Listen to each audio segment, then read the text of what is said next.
What if every year 5 people from every Amazonian tribe simply vanished, stripped from their homes, their bodies never found, or worse, displayed like warnings? What if the jungle wasn't just alive, but remembering? And this year it remembers you. In the deepest corners of the Amazon, where maps fade and gods sleep beneath the soil, there is a legend. It is not spoken loudly, it is not taught in full, because those who know it too well do not live to pass it on. Each year, when the rivers run red and the trees seem to breathe, 5 must die from every tribe.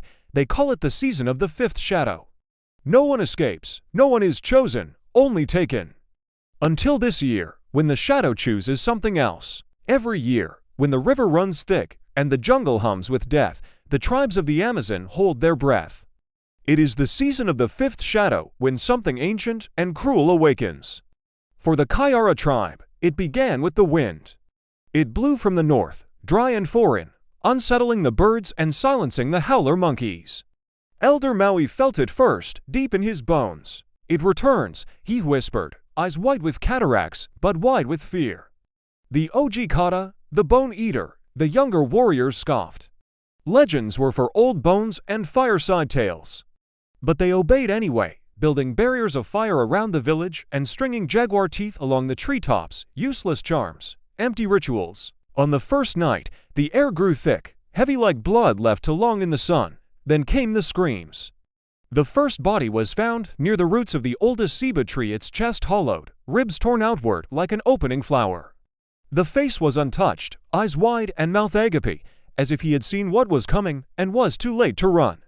"One," Maui said. His voice shook, not from age, but from knowing. By morning, the tribe gathered in silence. A single mark was left carved into the bark beside the body, a handprint, enormous, too large for any man. With 6 fingers, Jani, the young son of the chieftain and a skilled hunter, refused to believe. He had trained in the outer woods, far from the fear that gripped the village. A jaguar or a rival tribe, not a ghost, he insisted. But Maui shook his head. Every year, it takes 5. From each tribe, always 5. Always returns. The second night, it rained blood, or so they thought. Dark crimson water fell from the canopy, staining everything.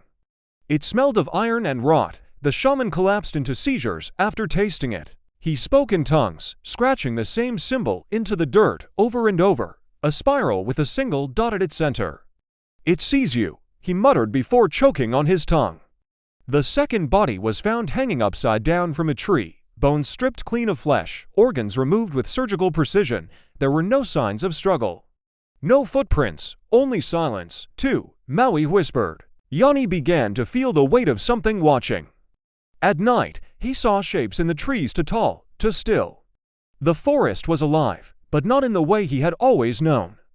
It pulsed now, like it breathed with one terrible lung. The third night, a child vanished. They found him the next day, playing beside the fire pit, only it wasn't him, not truly. His face was there, but the body was too long, too thin, and it was still smiling. "3," said Maui, eyes wet. Jani finally believed. And he knew, the legend was not just real, it was evolving. By the 4th night, even the bravest warriors refused to sleep. They sat with spears gripped in shaking hands, circling the fires, eyes darting at every snapping twig. The jungle no longer whispered, it laughed. Jani sat beside his father, Chieftain Anaru, whose silence was more frightening than screams. He had lost 2 sons in previous seasons of the 5th shadow. He knew what was coming. Maui called a gathering before dawn. The creature is not flesh, not spirit, it is hunger with form. It comes from the land, before men, before tribes. We were the invaders, this jungle remembers. He drew a map in the soil, the 5 tribes of the region. Each had sent offerings in years past, blood sacrifices, animal hearts, even human ones. It never stopped the taking, but this year, something was different. The killings were faster, bolder. It no longer waited in the dark. It came closer each time, almost curious.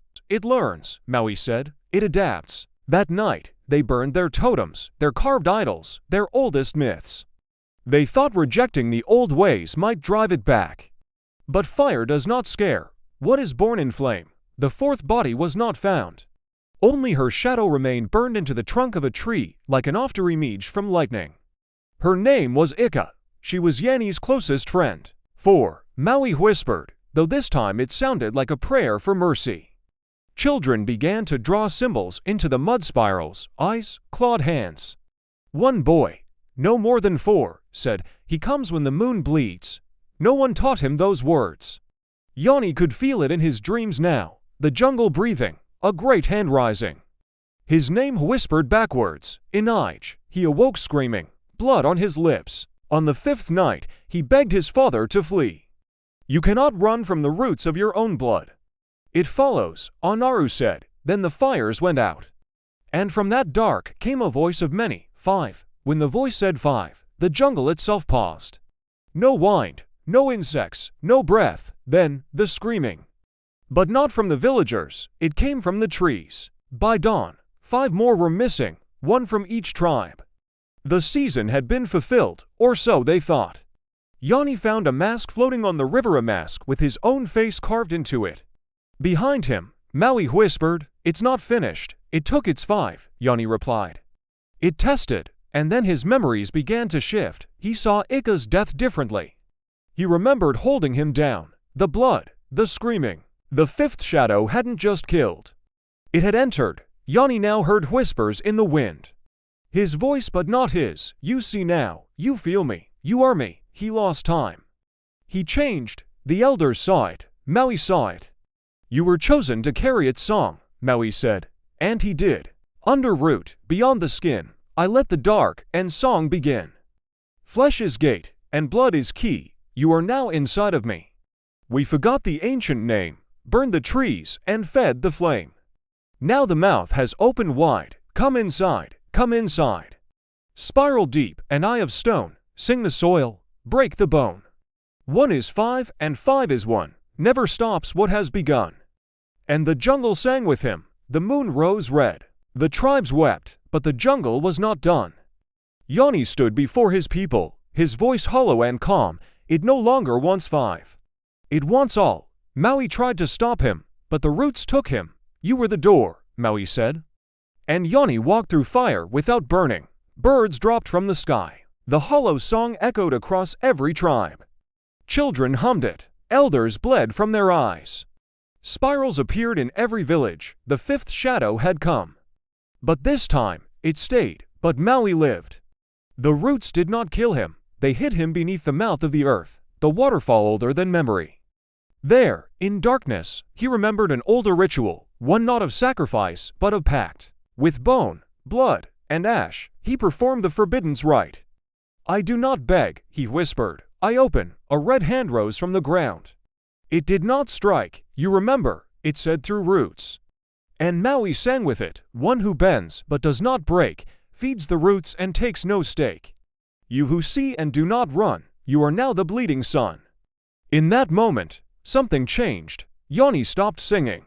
He looked to the sky. He felt him. The jungle paused. For the first time in centuries, the 5th shadow had made a friend. Not all roots choke, some reach to hold. The tribes rebuilt. The jungle grew quiet. But the 5th shadow did not sleep. It watched, it listened, and now it speaks with 2 voices, Jani and Maui. So when the next season comes, will it take, or will it lead? You'll know the answer when you hear the hollow song in your sleep.